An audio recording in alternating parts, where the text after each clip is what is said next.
ദുബായിലുള്ളവർക്ക് room shifting എന്നൊരു പുതുമയേറിയ ഒരു കാര്യമേ അല്ല. ഇവിടെ മാസാമാസം ആളുകൾ റൂം മാറാറുണ്ട്. അപ്പോൾ ദുബായിലുള്ള ഒരു കപ്പിൾ എന്ന നിലയ്ക്ക് ഞങ്ങളുടെ റൂം ഷിഫ്റ്റിങ്ങിനായിട്ടുള്ള കഥയാണ് നിങ്ങളിനി കേൾക്കാൻ പോകുന്നത്.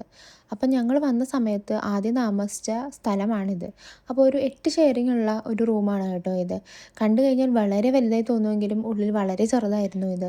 അപ്പോൾ നിങ്ങൾ ഓർക്കും ഭയങ്കര റെൻറ്റ് കുറവാണ്. അല്ലേ അല്ല. റെൻറ്റൊക്കെ നല്ല രീതിക്ക് ഉണ്ടായിരുന്ന ഒരു ചെറിയൊരു സ്പേസാണ്. എന്നാൽ 8 ഷെയറിംഗ് ഉണ്ടായിരുന്നു.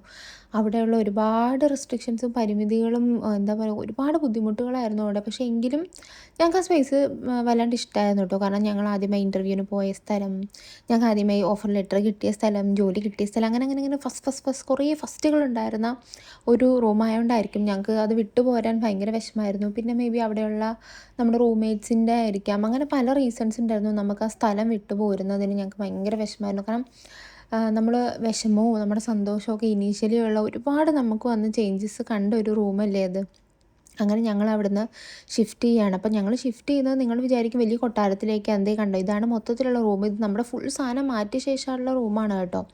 പക്ഷേ ഞങ്ങൾ ഇനി ഷിഫ്റ്റ് ചെയ്യുന്നത് ഒരു 2 ടൈലും കൂടെ കൂടുതൽ. ഞങ്ങൾ രണ്ടുപേരും തമാശയ്ക്ക് പറയാറുണ്ട് ടൈൽ എണ്ണയാണ് റൂം റെൻറ്റിന് കൊടുക്കാറ് എന്നുള്ളത്. ഒരു ടൈല് കൂടുമ്പം 100 അല്ലെങ്കിൽ 200 അല്ലെങ്കിൽ 300 ദിർഹം വെച്ചിട്ട് കൂടും. കാരണം ടൈലിൻ്റെ സൈസ് അനുസരിച്ച് ആ റൂമിൻ്റെ വലിപ്പം കൂടുന്നത് അവർ കാൽക്കുലേറ്റ് ചെയ്യണമെന്ന് ഞങ്ങൾ തമാശയ്ക്ക് പറയാറുണ്ട് കേട്ടോ. ചിലപ്പോൾ അതിൽ സത്യം ഉണ്ടാവും. അങ്ങനെ ഞങ്ങൾ പുതിയ റൂമിലേക്ക് വന്നു. അപ്പോൾ എൻ്റെ റൂം ടൂർ എന്തെങ്കിലും കാണണമെന്ന് വെച്ചാൽ നിങ്ങൾ കമൻറ്റ് ചെയ്തോ കേട്ടോ.